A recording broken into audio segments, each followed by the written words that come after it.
Search the word Worldwide Network TV. And welcome back. Listen, I have another outstanding author, which is being featured today on this particular segment. I'm telling you today, listen, we are on fire. We are on fire. The next author, Donal Godfrey, the author of Leaving Freedom to Find Peace, My Life's Journey. This brother is extremely analytical, a phenomenal brother. He's an outstanding author. Welcome, Brother Godfrey. How are you, sir? Thank you. I'm doing well. Thank you. Listen. I'm not going to waste any time with the interview, but I want to say this here. The pictures in the back, Jimi Hendrix and the other over there, I love them, man. I absolutely love them. You are a man of good taste. Thank you. All right. Listen, what was your inspiration for writing Leaving Freedom to Find Peace? What was your inspiration for writing that? My inspiration. I have been hanging out with some African-centered people. You know Runoko Rashidi? Do you know Runoko Rashidi? No, I'm not familiar. Okay, well, anyway, him and Tony Broader and some other people. So I kept being told, people kept telling me that I should write a book. I should write a book because my house was bombed by the Klan in 1964, in February '64. And there's only a few survivors of Klan bombing. Matter of fact, there's only 3 that I know of right now. There was a 5th little girl in Birmingham. I would have to look up her name. Her name is Rudolph, something Rudolph. But she survived the Klan bombing of the church in Birmingham. And then my mother and I, we're the only survivors of the Klan bombing of our house. Although nobody was injured when they bombed our house, but the others have passed on. And it's just me and my mom now. Okay, so that was your inspiration. So what part of the country are you in? Right now I'm in Abuja, Nigeria. Oh, you're in Nigeria, but what part of America are you from? I'm from Jacksonville, Florida. Jacksonville, Florida. Okay, so you're currently in Nigeria. Blessed you, man, bless you. I know you're enjoying that experience. Yes, man. Being in Africa is wonderful. It's wonderful. I can't tell you, man. People are very respectful. They respect elders. It's just great, man. You don't have to worry about a whole lot of violence. I love it. Well, one day I'm going to make it there. So tell me some more about the title itself, Leaving Freedom to Find Peace. That's quite interesting how you worded that. Could you explain that a little bit more for me? Well, in America, you always hear freedom, freedom, freedom. We have the breast freedom. Everybody's free. You can freedom, right?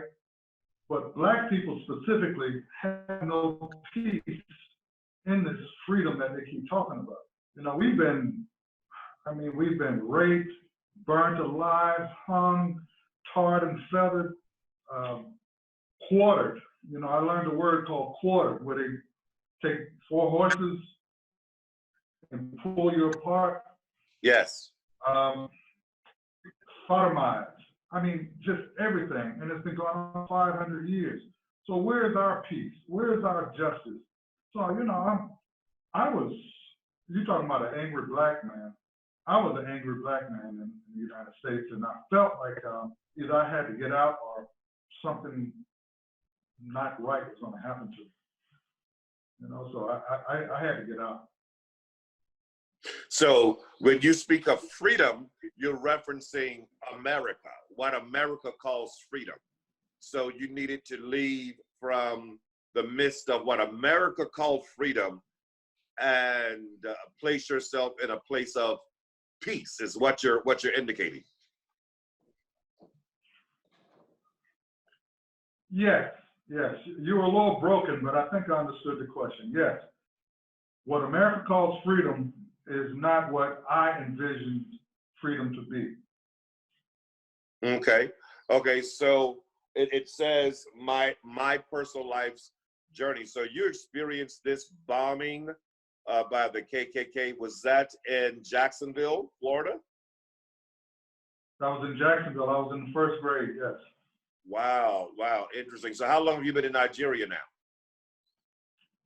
Well, I've been in the Foreign Service for since 2005, so 15 years now. I've been in the Foreign Service for 15 years, and I've been mostly in Africa. I serve in the Foreign Service. I served at the embassy. So now I'm in Nigeria, but I've served in Accra, Ghana, Conakry, Guinea, Liberia, Monrovia, Liberia, and now I'm in Abuja, Nigeria. Man, that is a blessing to be able to experience that. That is a blessing. And so basically what we as Black people, pardon me if I don't use the term African American, I have my personal reason why I don't use that term, but we as Black people, we as Africans that are in America, we have yet to experience the true meaning of peace, would you say? I would say yes. I would say yes. I'm trying to like gather up what is peace. Peace of mind. Peace of mind. I can walk down the street. The police don't bother me. The kids don't bother me. When I say kids, we're talking about young adults, young men. They're not hanging out, doing anything. They're just, it's good to see young men just sit and talk instead of, slapping each other on the head and playing around. It's totally different. People are respectful of their parents. I read something about the Igbo here in Nigeria and their customs.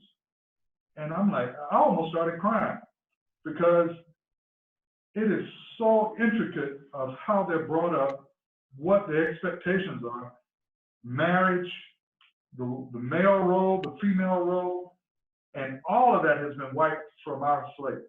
We were just wiped slick like a hard drive. I can't say no, there's very little semblance of what we are in America compared to what the Africans are. I believe that. I honestly do believe that. We have no understanding of, many of us have no understanding of who we were, from whence we came, our true origins, and who we are as a people. So that's why literature such as yours, writing such as yours, are so important to the Black community, because it introduces us to another level of consciousness about ourselves and from whence we came. What type of response or reaction have you been getting from this writing? Very little.